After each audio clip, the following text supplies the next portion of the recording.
Hello and welcome back to Speedrun, the fast-talking video game podcast where I am looking at a copy of Shrek Extra Large on my desk right now. It's fresh. It's fresh. Just like a fresh peeled onion. Anyways, hi, I'm Jamie. Joining me today is Jonii. How you doing, fam? I am great. As Jamie mentioned, my name is Jonii. Hello. Yes. Welcome back to the show. It's been so long quite since a while we recorded since the last I've one. visited. It feels like years since I've heard from you. Yeah, welcome back to my gamer pad. I'd like to apologize for all the overturned chairs. Yeah, it seems as though there was maybe a heated gamer moment or two in here since the last time I visited. I guess you could say, indeed, I got a little tilted at the towers. A little bit tilted at the towers. Yeah. Desert Bus was just too hard that day. I made it 7 hours and 55 minutes. I couldn't go the whole 8. It was just too much of a burden to bear. So, today we're talking about another subject you're very familiar with as I go to start the 10-minute timer. And that is looking back on old school Flash games. Things that, if they were not preserved past January of this year, you just can't play anymore. Is that correct? Indeed. Luckily, though, because of the fine folks over at Flashpoint, there's quite a bit you can still go back and find. Which is very helpful for the video on Flash games I made as Flash was dying. So, I guess before we go on, would you like to give just a brief overview of what Flash was and what happened to it? Sure. So, from my understanding, Adobe Flash was, I don't know what you would call it, but it was, what does Wikipedia say? A plugin? Yeah, browser plugin, that could be used on the internet for various functions, and oftentimes it was used for games and animations, and these games and animations came in the form of both things that were like official, like by the publisher, like, hey, we're promoting our thing, or fan made, or they were just totally original things that people made. And there were quite a lot of them, and I was a bit of a Newgrounds kid, so I grew up experiencing quite a bit.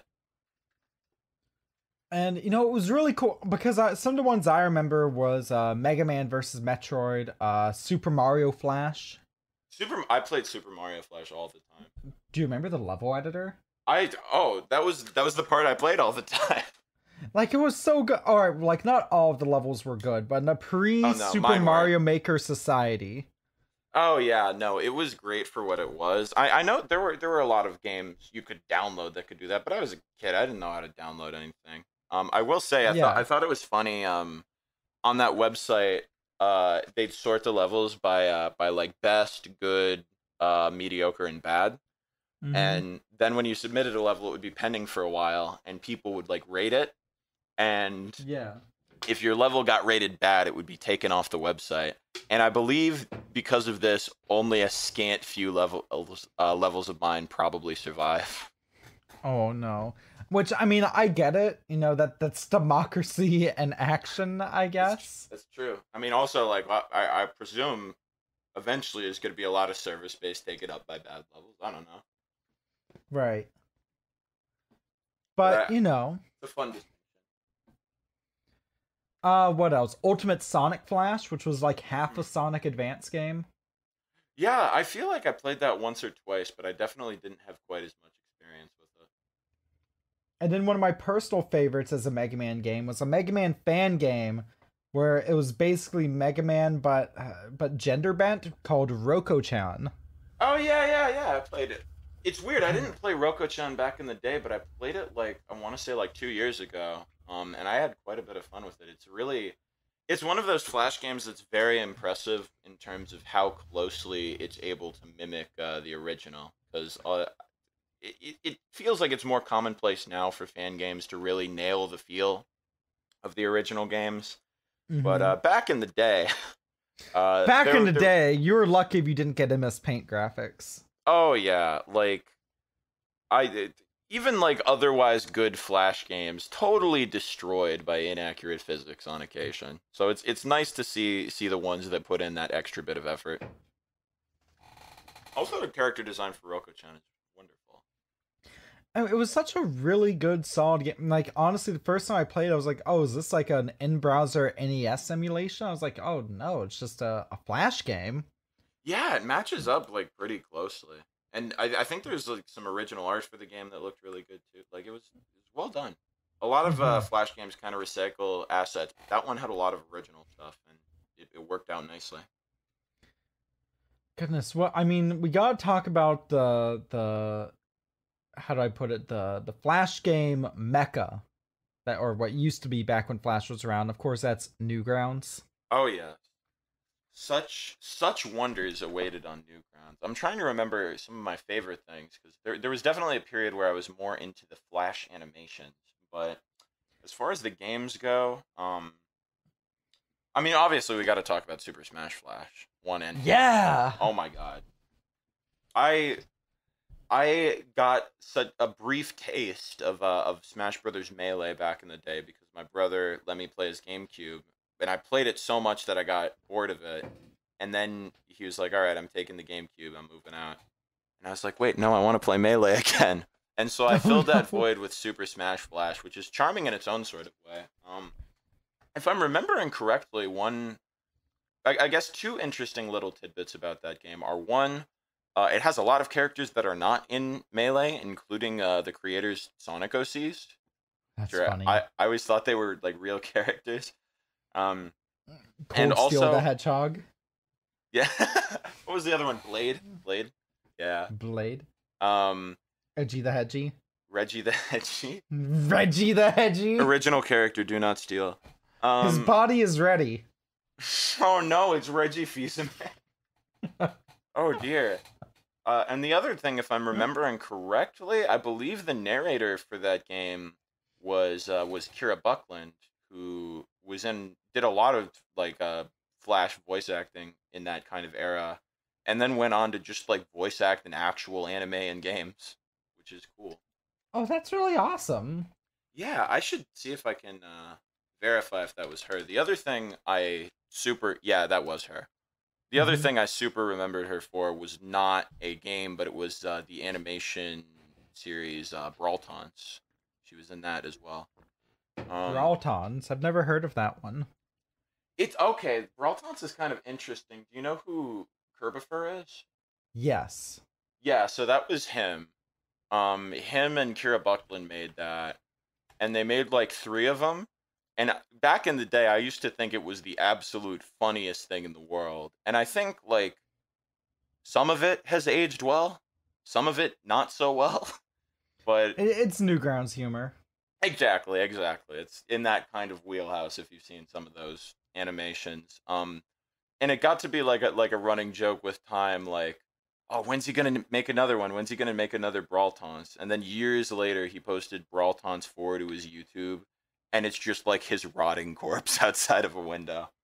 Oh my god! But yeah, there is a lot of like that was one of those ones that like anyone who watched it would quote it ceaselessly.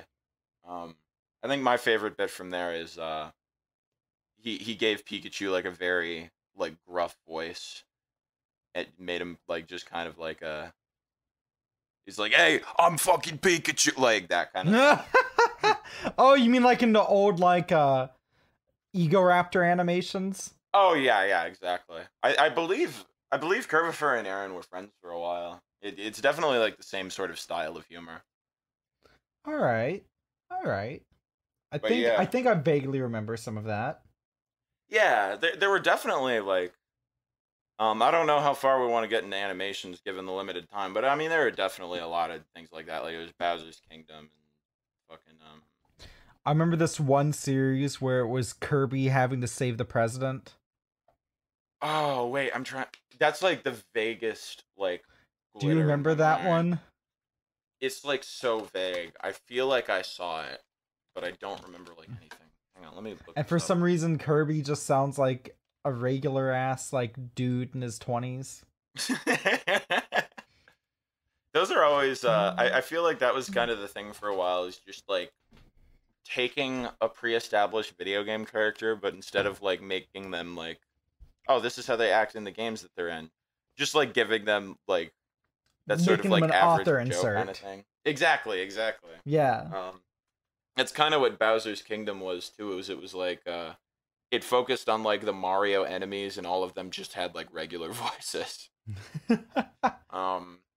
But yeah, that kind of thing. I'm trying to think.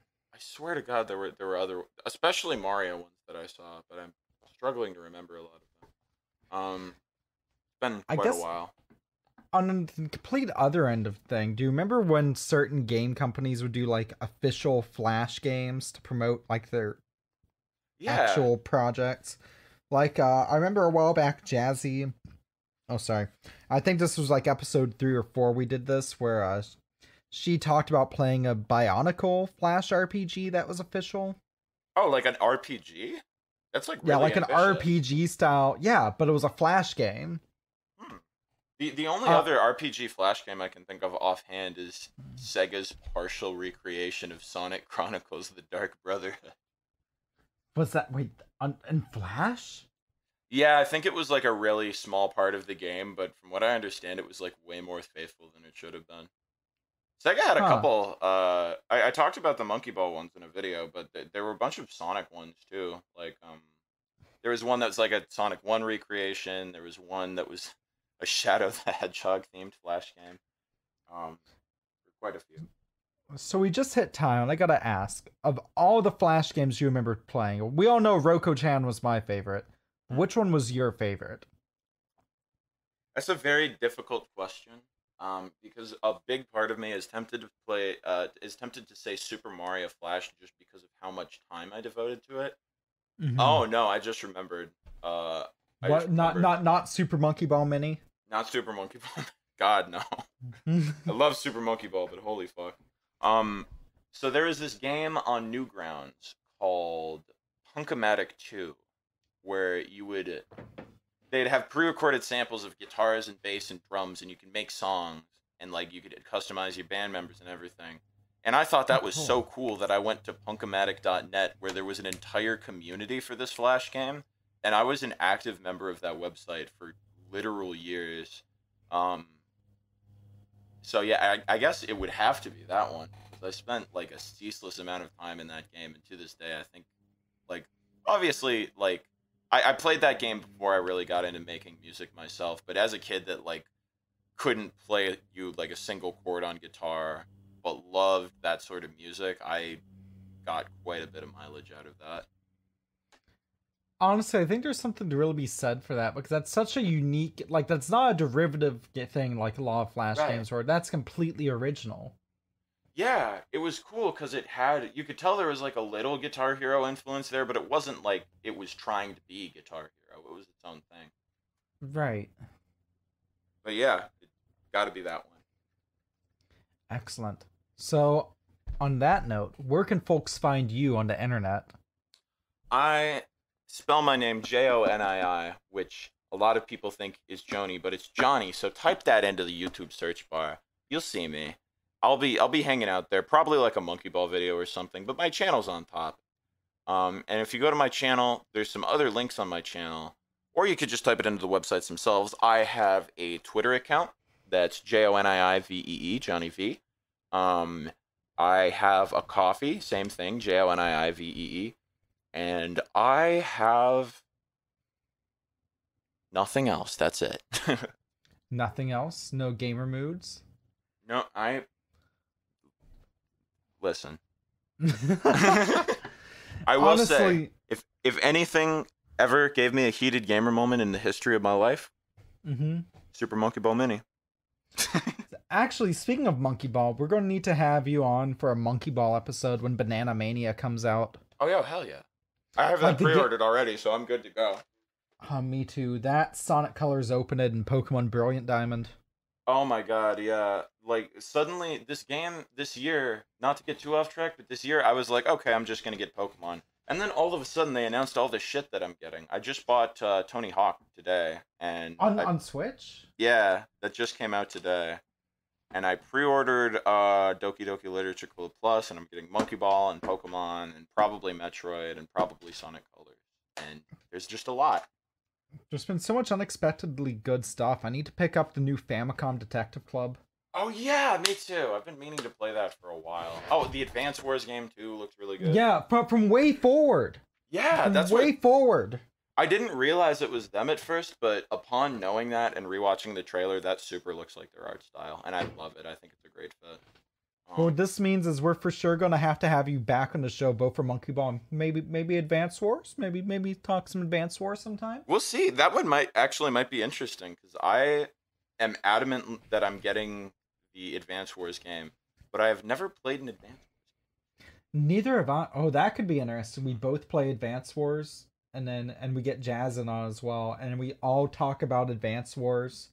Our perspectives as people who have just now played Advance Wars. Yeah. So on that note, Speedrun is made possible in part by a few different things. Thank you to Ubisoft Canada for helping us with our Immortals Phoenix Rising giveaway. Thank you Podbean for hosting our podcast. If you'd like some paid podcast hosting of your own, help out the show. And get some nice hosting of your own by using the code Speedrun at checkout or going to podbean.com/speedrun. Thank you, Jazzie, who, we record episodes back to back, so she is still out today with house stuff. But she's part of Cleveland Audio Mixology, the official audio editing group of Grover Cleveland. I'm keeping this joke up. I swear it's funny. Please clap. Grover from Sesame Street? Wow, how do you know? Yeah, the former president of the United States. I am the president. Yeah, he invented Cleveland. But no, she does a fantastic job. Her work is excellent. Definitely, you can message her at Jazzie at stuffweplay.com. I'm sure she will help you stuff. By the way, if you have ideas for future episodes, message me at Jamie at stuffweplay.com or DM me on Twitter or through Patreon. Yes, we are supported in part by YouTube channel members in the Stuff We Play YouTube channel or via Patreon at patreon.com/stuffweplay. For as low as $1 a month, you can get special Discord perks, videos early, speedrun episodes at least a week early. Like, seriously, we have not missed one yet. And also, most recently, a permanent, never expires, multi-use, 20% off coupon for the Stuff We Play merch store. I have merch. Rep that merch. Ooh, but you have Visco Chrome on. I'm gonna keep that joke. Honestly, like, is that what I gotta do? Do I just gotta start getting like branded hydro flasks? Because I don't think Teespring gives the option, but I was at Staples the other day because I'm not gonna go off the tangent, but I had to fax something. Ooh. You didn't have to staple something? No, not you had to staple. Fax something? Yeah, I had to fax something. Oh my god. I didn't know fax machines were still a thing, but no, Staples does it for $1 a page. And they had a big cabinet there. It's like, look at all this branded merch you can make through us. And one of them was literally like off-brand hydro flasks.